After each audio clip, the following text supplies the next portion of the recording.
Good kami, mukhang may nakakita sa amin. Nakita naman ninyo, ayan, nagsabi sa akin na magpunta ako daw dito. Magsisimula na ulit ang ating investigasyon ngayong araw. Kaya nagpunta-punta na naman ako dito sa isang lugar na kung saan talagang dapat igalang ng mga taong nagapunta-punta dito. Ang kinainit ng ulo ko talaga, may mga nakikita ko mga bandelesem na katulad ng ganyan. Inis talaga ako sa inyo ba? At ngayon, mapunta tayo doon sa loob kung ano yung matutuklasan natin doon. Nga pala yung lugar na apuntahan natin ngayon.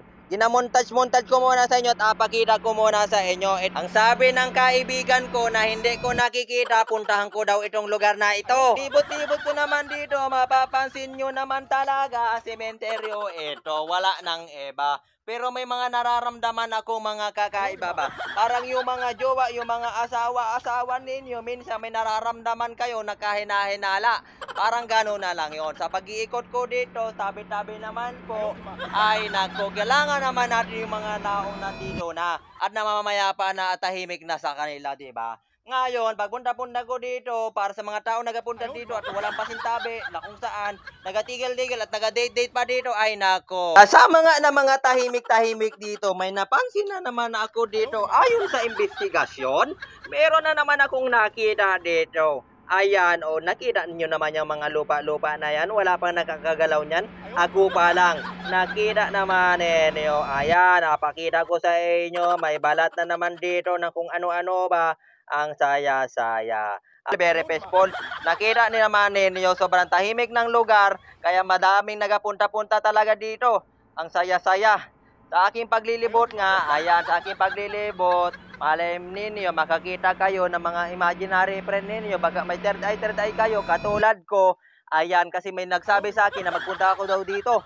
Kaya ngayon, nagsilip-silip naman ako at pinuntahan ko kahit napaka-busy ko talaga at marami akong appointment. Sa pag-ikot-ikot ko dito, medyo natatakot-takot na nga ako kasi wala pa akong nakikita na kaibigan.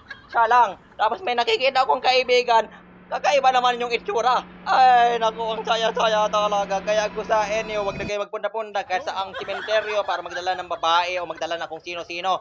Ang dalhin ninyo, kandila at magtiri kayo sa mga mahal sa buhay. Ay, ang saya-saya. Tingnan naman ninyo, natatakot na ako sa isang kaibigan ko na ayun, nag-video-video doon. Ikot-ikot ko na ng camera ng ganyan, may nakita ako dito. Ang bilis-bilis talaga ng mata ko, parang naka-AI na ba? Ay, naku, nakabao na naman ang isang bagay na kung saan kasama sa investigasyon. Nakita naman ninyo, kulay pula din. Ang paborito ng lugar na ito kung saan laging gumagamit ng pulang bagay na kung saan ito talaga yung paborito ng mga nagapunta-punta dito. Ayan, ang saya-saya. Kunti lang, ang dahan-dahan lang sa pagbunot. Dahan-dahan lang. At ipagkikita ko sa inyo ang lugar na kung saan ito yung pinagagamitan nila dito. At ito yung lokasyon. Kapag pumupunta sila dito, hapon. Pag pumupunta dito sila, umaga. Madaling araw daw. Ayon sa aking investigasyon. Kasi yun yung aking nararamdaman. Alam nyo ba, sa tagal-tagal ng panahon ng pag-iikot ko dito, very expert na talaga ako. Ang saya-saya talaga. Ay, naku, nakadalawang imbestiga tayo dito. At the same time, nakakapagod din pala maghanap ng investigasyon, nakakapagod din pala maghanap ng mga ebidensya na wala pa kung nakikita mga tao actual talaga dito. Kasi ang hirap din talaga silang makita ba. Malay nyo, kayo na yung susunod. Yung pag-iimbestiga, naku, natakot kami. Mukhang may nakakita sa amin, at may nakita kaming kakaiba. Kaya nagbalik-balik na kami dito sa unang place namin.